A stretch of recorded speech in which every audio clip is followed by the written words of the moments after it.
In this video, we're going over everything you need to know about cooking the perfect steak in a pan. At its most basic level, we have two priorities when cooking a steak in a pan. The first is a strong and super flavorful crust. And the second is a beautiful edge-to-edge medium rare doneness. Because there's nothing worse than a bland crust in the dreaded gray band. So this is what we'll be focusing on.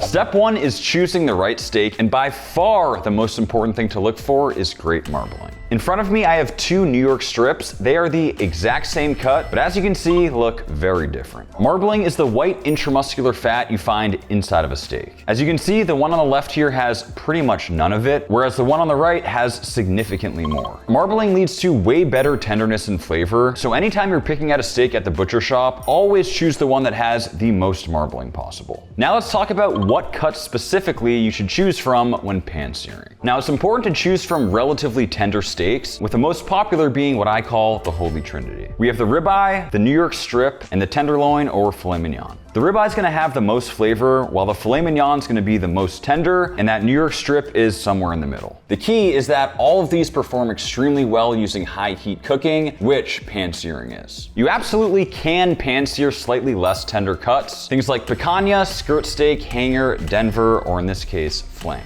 The one absolute key though with these sorts of steaks is that you have to cut them against the grain. You can see how the muscle fibers are running this way, sort of like a meat highway. The key when it's done is to slice against the grain, perpendicular to it, just like so. It's the only way for a steak like this to be tender. But what you really want to avoid is pan-searing extremely tough cuts. So think of things like the eye round, bottom round, brisket, or something like this short rib right here. Don't be fooled by this beautiful marbling. This is a cut that needs to be cooked low and slow like a braise or on the smoker. If you try to cook this using direct heat on a pan or even a grill for that matter, I promise you, it's gonna be tough. I mean, that is actually impossible to eat. The next critical element is choosing a suitable thickness for your steak. What you really want is at least like an inch or an inch and a quarter, but ideally an inch and a half or thicker. And you really want to avoid super thin steaks like this. As you can see, this one here is about 3/4 of an inch thick, whereas this one here at an inch and a half is perfect. And the reason for that is because we really want to optimize that contrast between a thick crust and a perfect edge-to-edge medium rare. Notice the problem we have on this super thin steak. We have tons of that pale, bland color and a very underdeveloped crust. Because the steak was so thin, I had to pull it off before we could develop that crust, because at this point, the steak was already fully cooked. Now compare that to a nice thick steak. As you can see, we have a really nice, consistent, and super flavorful dark crust. Due to the thickness, I was able to keep this on the heat for significantly longer, allowing us to achieve that beautiful crust and a nice medium rare internal. That right there is perfection in steak form. And I'm gonna show you guys how to do it. And next up, it is time to choose our pan. I have several varieties in front of me ranked from worst to best. Despite some of these being better than others, what I do want to note is that don't feel like your equipment should be holding you back. It is totally possible to cook a great steak pretty much using anything. But out of all of these, the one I would really try to avoid using is a non-stick pan. They're generally pretty flimsy, the material kind of falls off with use, and they really can't heat up to too high of a temperature. Next, you'll have something like a Hexclad, which I would consider to be sort of like a hybrid pan. I actually use these all the time when cooking a steak. The one drawback is they can't really heat up to an excessively high temperature, but when cooking a typical steak, this is a great choice. Next, we have our stainless steel. Now, a lot of chefs swear by these. Personally, they're not my favorite. They can be a little bit finicky, but it's nice because they're quite thick, retain heat very well, and are an excellent choice. And next up, we have our carbon steel. These can heat up well beyond 1,000 degrees Fahrenheit, so you know you're getting that incredible crust. And finally, we have the cast iron, which is for sure the gold standard when it comes to searing a steak. For one, this thing can heat up to well beyond 1,500 degrees Fahrenheit, so heat will never be an issue. But the most critical element is that super thick bottom. It does take a while for this thing to heat up, but once it does, it retains heat incredibly well. And what that means is that when you put a cold steak on the pan, it really doesn't cool down the surface and allows for the best searing possible. And now let's talk about choosing your seasonings. The most classic being salt and black pepper. Jeez, Max, you just seasoning the cutting board at this point? Sorry, just wanted to do my little thing. Now, the beauty of kosher salt specifically are those really big granules. Because they're so much bigger than something like table salt, it actually makes it less salty, but more importantly, you can really visually see how much you're adding to the steak. But generally speaking, the thicker the steak, the more you should season. And for a steak this thick, that should be perfect.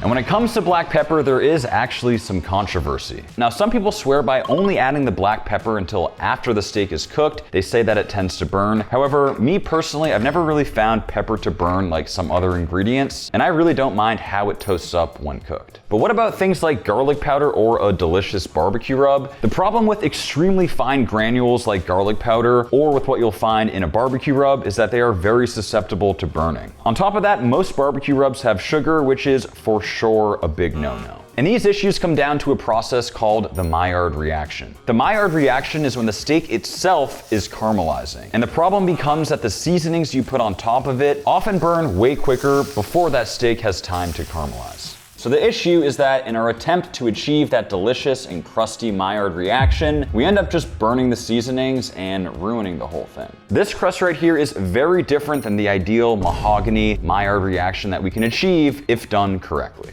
So how do you season properly? And this is where the concept of dry brining comes into play. What you have to understand is that moisture is the enemy to a great crust. So right now, this raw steak is fairly dry. And if I add salt to it, immediately after, it will still remain pretty much completely dry. Which means if I were to put this steak directly into a hot pan, we could achieve a pretty good crust. But if we wait just 5 minutes, a big issue starts to unfold. Anywhere into the roughly 5 to 60 minutes post-seasoning, the salt starts to draw out a ton of moisture, which as we know is terrible for a crust. But once we get past that 60-minute mark, true magic unfolds. And as you'll see, it is once again completely bone dry. It's actually more dry than it was before, and that is because it's been dry brined. All of that moisture has completely reabsorbed into the steak, and on top of that, the salt has fully penetrated, leading to better flavor and better moisture retention. So, the rule of thumb. If you don't have too much time, season your steak, then immediately get it onto a pan while it's still dry. But if you do have an extra hour or up to overnight, season your steak normally, put it on a rack, leave it in the fridge uncovered, and you'll have a perfectly dry brined and far superior steak.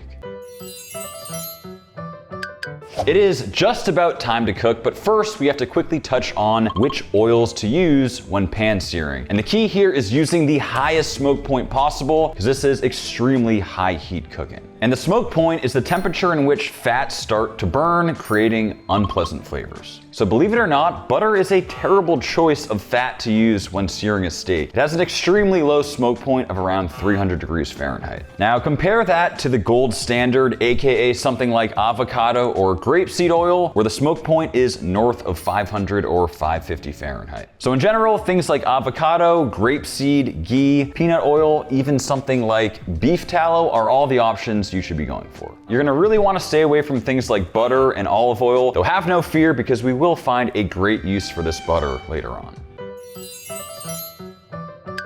And it is finally time to cook. We have our beautiful steak that we've specifically chosen with great marbling. We've chosen the ideal pan, which is cast iron. We've seasoned this steak about 2 hours ago, so we know it is perfectly dry brined, and we'll start by preheating the pan. Because this is thick cast iron, we want to give it a few minutes to really heat up. And now we'll add our high smoke point avocado oil. And you want to be pretty generous here, anywhere from 2 to 4 tablespoons, depending on the size of the pan and the steak. And we've waited to a point where our oil is just barely starting to smoke, which means we're good to go. If your steak has a fat cap, I like to start by rendering that out a bit. Now that we have some nice color on that fat cap, we'll place it down on the first side. And if you have some sort of steak press like this is a great time to use it. It's gonna assist with developing a nice consistent crust. I'm gonna let this go on the first side for about a minute. Now we'll give it the first flip, and as you can see, we're already developing a beautiful crust. We have very limited burnt seasoning. That right there is true Maillard reaction. And now that our crust is set on both sides, I'm actually gonna start flipping relatively frequently, probably every 20 to 30 seconds. The whole concept of flipping only once is a complete myth. The more you flip, the more even the cooking, as both sides get exposed to the extreme heat more frequently. So I've flipped this steak several times, and if this was a really thin steak, at this point it would probably be good to go and I would take it off. But given that it's a bit thicker, we have one additional step. With our steak right around 90 degrees internal, I'll add the butter, and it offers several benefits. The first is that butter is full of protein milk solids. These are what's responsible for bringing down the smoke point of butter, but the benefit is that when used towards the end of the cook process, they don't have time to burn and they actually help in improving the crust. The second is that butter has a higher percentage of saturated fat compared to other oils, which ultimately leads to a better, creamier taste. This taste can be supplemented with things like rosemary, herbs, and garlic, which take your steak over the top. Lastly, you can almost think of butter basting as like this delicious golden oven covering that steak. And by pouring that hot oil on top of the steak, you're essentially cooking it from both sides, leading to a better edge-to-edge medium rare. And to clarify, you want your butter bubbling and fizzling just like this. It's important to add at least a third to a half a stick of butter to prevent it from burning. You can actually direct the butter to areas where you feel need a stronger crust. If you need to, during this step, you can slightly turn down the temp. Just make sure that that butter is still extremely hot, or else it'll actually ruin the crust. Lord knows this steak is not going to be enjoyable, but if you enjoy this type of content, please let me know in the comments, and also make sure you like the video and subscribe to the channel for more. Our steak has reached 110 Fahrenheit, which for me is perfect. Resting your steak for 5 to 10 minutes is extremely important, and keep in mind that during the rest, the steak will continue cooking. If you like your steak closer to medium, maybe pull it off around 125-ish, but absolutely do not underestimate how much that steak will continue cooking after it's off the heat. Now there is still incredible flavor in this pan. You can absolutely just pour the drippings over the steak, but this is also a great opportunity to make a pan sauce. I removed the herbs and some of that leftover oil. Now very carefully, we're gonna deglaze with brandy. Now we'll add some beef stock, we'll add in the heavy cream, and some crushed black peppercorns. And after reducing, just like that, it's done. The crust is a really nice dark mahogany, and it is completely consistent all throughout. Now we'll slice and see how we did. And as you can see, we have a really nice rosy pink interior with a limited gray band. And the key is we have that beautiful, strong crust, the perfect contrast to that tender meat. Of course, I gotta go for a bite. Oh yeah. That is debatably as good, if not better, than a grilled steak. But I really hope you guys learned something, and we'll see you next time.